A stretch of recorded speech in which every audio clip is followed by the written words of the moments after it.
A new special exhibit, a fun children's event, and an environmentally friendly day of exercise and trash pickup are just a few of the things that the Birthplace of Country Music has on their schedule for the next few weeks. Here to get us ready for all that fun and a whole lot more is Erika Barker. How you doing? I'm doing all right. It's good to be here. I didn't mention it there, but you got an event coming up tonight. We do. So tonight is our monthly speaker session. This is our free monthly lecture series, and we are going to be talking to Martin Fisher from MTSU about the art of archaic recording. He's actually going to bring his acoustic recording horn, which if you haven't seen one of these things, it's amazing. It's about 6 feet long, but it's the way that we used to record before microphones were invented. So from 1877 to about 1925, this was the only way to record. Oh, wow. And we'll be doing a demonstration with Radio Bristol's own Chris Trulson recording into the acoustic horn. So don't miss that. It's tonight at 7. You can also join in virtually on Radio Bristol's YouTube channel. Oh man, I've seen some demonstrations of the old wax discs and everything. So exactly. Oh man. Oh, what a great way to get in touch with the history there. All right, let's talk about. We got a lot of ground to cover here. You got a new special exhibit, not quite open yet, but I think you're going to draw a lot of people in, and it's called Charles Vess, the Book of Ballads. Tell us about it. Yes, I'm very excited about this exhibit. We are in the middle of installing it right now, but it already looks amazing. You won't want to miss it. It opens on Friday, April 17th, and it'll be up through September. But the artwork features 7 ballads from Charles Vess's Book of Ballads, which is a project that he started back in the 1990s. He was inspired to illustrate traditional Appalachian ballads. And so the exhibit has picked 7 of these ballads to highlight, but all of them have been sort of reimagined by fantasy artists like authors, like Neil Gaiman and Sharon McCrum. And so they've kind of put their own spin on the ballad, and then Charles has brought it to life through a comic style illustrations, and we'll have those. They've been blown up and put up on the walls. We've also got some of the behind the scenes early drafts of some of the ballads and things, and also featuring some of his other work as well.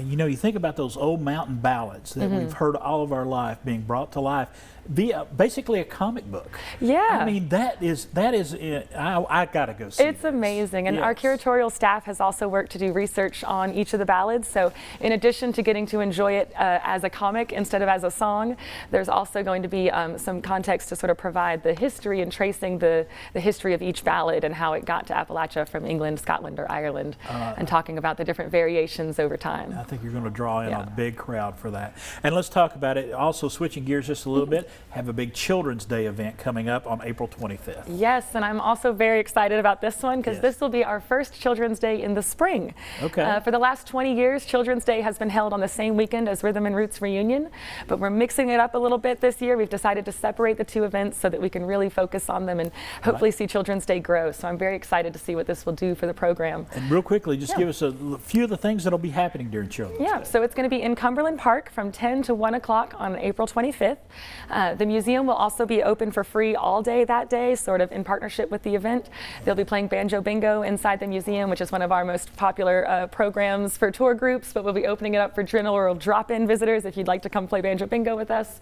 And then in the park, we'll have about 20 different nonprofits and local agencies, and they will all be providing some sort of craft, game, or activity. So it's not one of those events where you just get a bunch of handouts. It's actually something you can do with the kids. Have some fun. Got to ask you real quick before we let you go. We talk about this at the beginning of the show. Plogging. You have a plogging event coming up. Green Team Plogging Event. Tell us about it. So this is also on April 25th. We're kind of doing it all as one big day to celebrate Earth Day and the community and the children. But our Green Team from Festival will be hosting a plogging day, which is a community and environmentally friendly way to exercise. Basically, it means that you're going to walk or run on a predetermined path and help pick up trash in our downtown area. So keeping Bristol clean.